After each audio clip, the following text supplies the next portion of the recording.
Hey everybody, Gil here with the sailing vessel Dream Chaser. It's now evening time. It's been about 11 hours since I applied the primer this morning. I came on over and I used 280 grit sandpaper by hand, and I gave everything just a light sand, wiped it all back down again to get rid of any dust, and I've applied my first layer of clear gloss. I need to do this a little earlier tomorrow. I'm right at the edge of time, as a matter of fact. I'll show you this. I have my truck sitting right in here with the light shining in on it, so I can use it instead of the sun to look at the angle and get my eyes even with it and see if I have any missing spots. But it really looks great, and this is just after one coat, so I can't wait to see what it looks like with the rest of it. So you can see this here. It's looking really nice.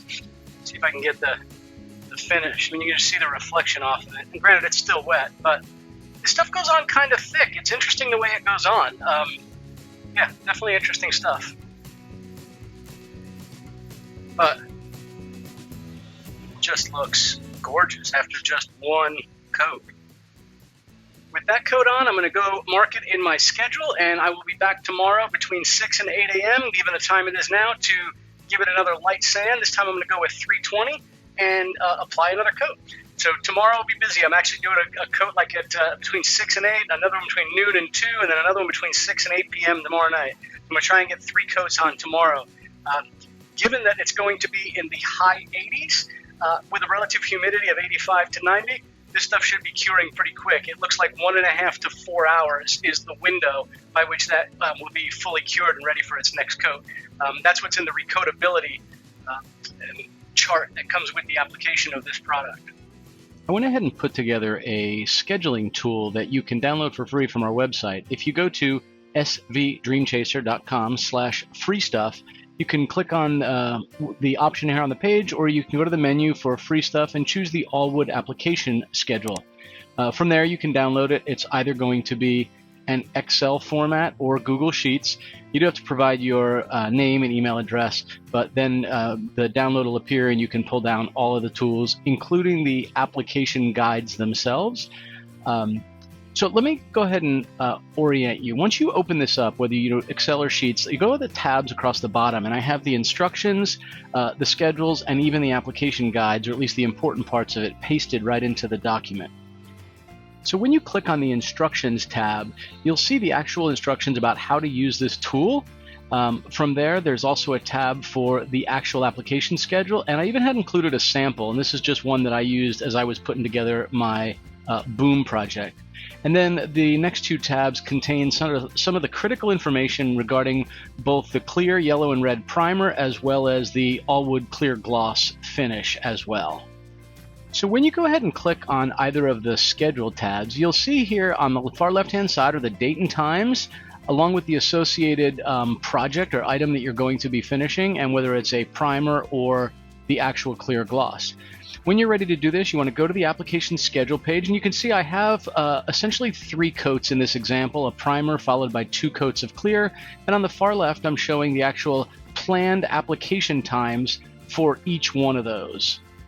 So once you have your plan and your schedule, as you apply coats, what you'll do is you'll actually click on the cell for the date and time completed, and you'll type in the actual date you completed it. So I planned for 7 p.m. Let's just say I did that at 5 p.m.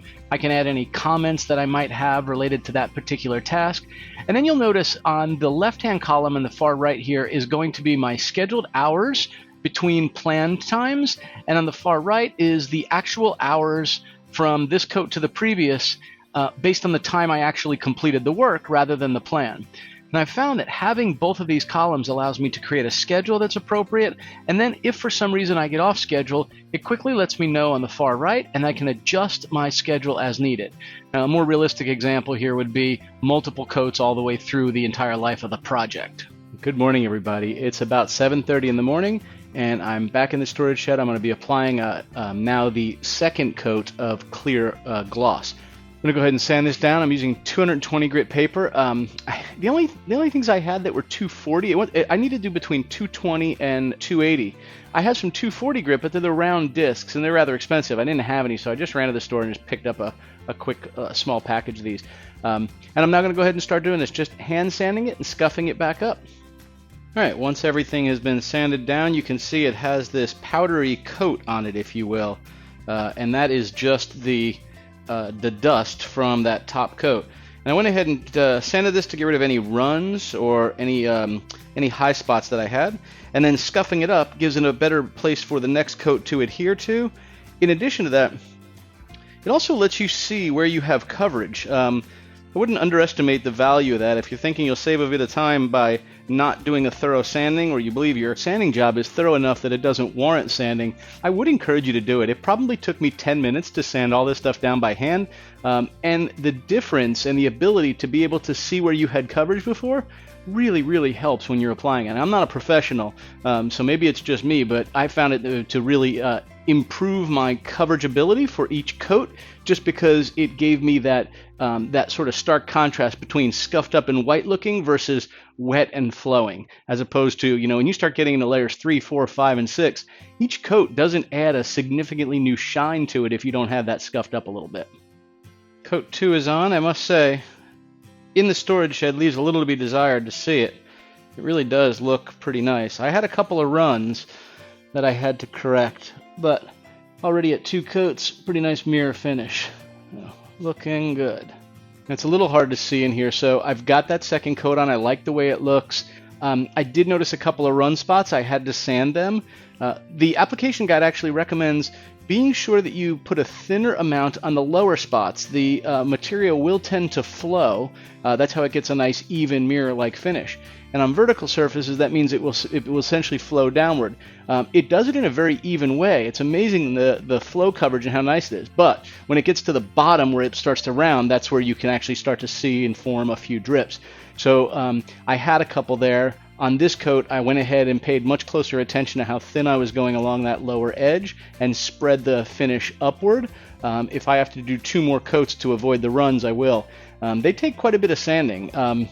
And I thought I got it all done, and as I put this next coat on, I could see a little spot where it shows up again. So when this one's dry, I will probably take maybe even 120 or 150 grit sandpaper, or 180, and I'm going to work that one section. It's about a 4-inch long section on the bottom side of the boom.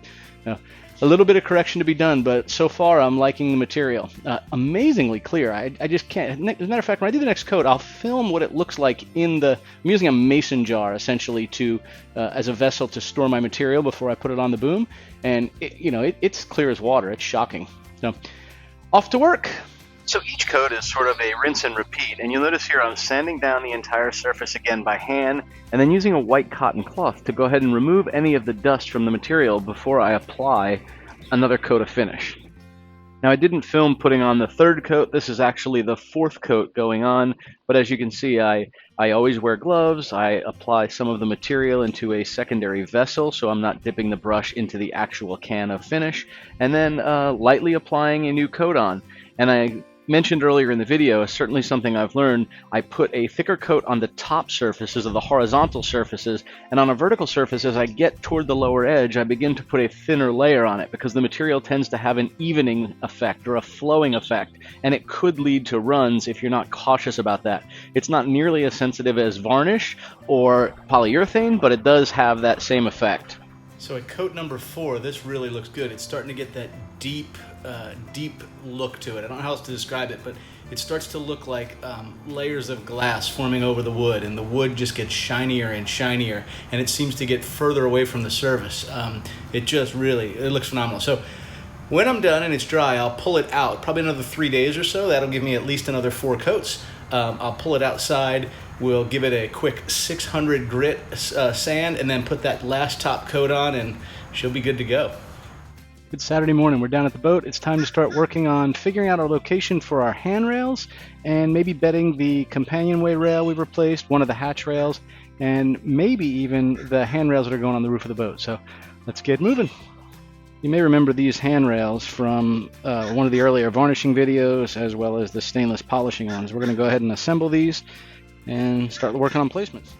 All right, I've got the companionway cover off. I'm getting ready to bed the rails and kind of show you what this is looking like.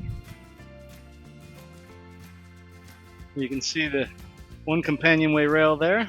That one is ready to go, be bedded on. And Deb is working away at the cap and tow rail. She has this whole starboard side of the cockpit done. Say hi, baby.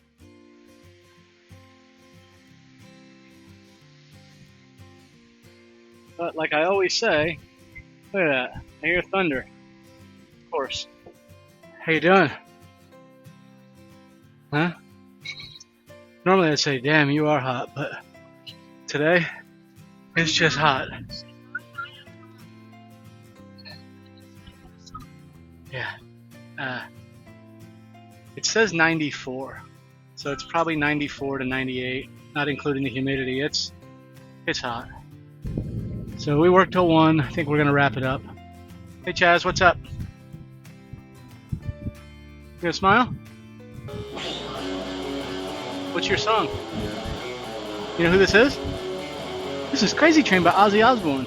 So I was really guilty today about actually filming everything we were doing on the boat today. It was so blazing hot down there. I had to take some fender washers and shape them so that they would fit on contours of the boat where the stanchions are going to go. I'll show that when I actually install them. I didn't put them on today, but I did use a grinder to shape them, use the vise and whatnot. Meanwhile, Deb was using sandpaper. We were doing 120 grit and sanding the cap rails and the teak toe rails again. It's been a little while since we sanded them. It was just a matter of getting them back to the bright red so we can get the primer on and start doing all wood down on those in the next week or so.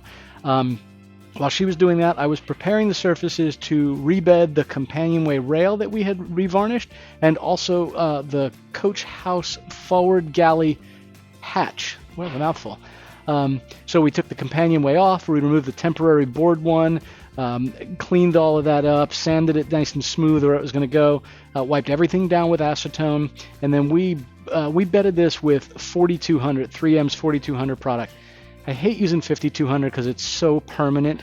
4200 doesn't quite have the same adhesive properties as it, but it's a great sealant. It can be used above or below the waterline, and it remains flexible. So I think it's going to be a good one. If not, I will absolutely rebed these, and if I have to use 5200, I will.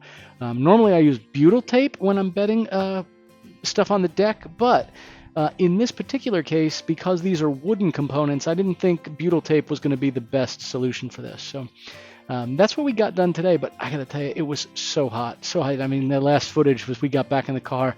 I needed that 45-minute drive over the bridge and the air conditioning of the car. So I just dropped Deb and Chastity off at Office Depot. We're getting school supplies for her. She starts the 7th grade. And I ran back to buy the storage shed. I've got 320 grit sandpaper. I'm going to take another run at coat number 6 of Awlwood MA on the boom and the Traveler. So let me go ahead and get this done real quick. This is going to be routine. So the 6th coat is on. I think it looks great, and I'm going to go pick up the girls at Office Depot. Well, I think that's going to be it for this week's video. The boom is now essentially done. I didn't want to keep showing this. We went up to 8 coats of it, did put a 600 grit fine sand on it before the final coat. I now just need to wait until the stainless steel handrails are complete on the stern of the boat before I install the boom. The fabricator has some sailcloth and whatnot tied up around the bimini frame, and I don't want to get in his way or slow that process down at all. So I think this is a logical stopping point for this week's video. Next week we're going to finish doing some sanding of the cap rails and toe rails, some additional bedding. I think I'm going to paint the ceiling of the galley. We're going to have quite a bit of work that we're going to kind of go ahead and complete. Do check it out. We'll see y'all next week. Bye now.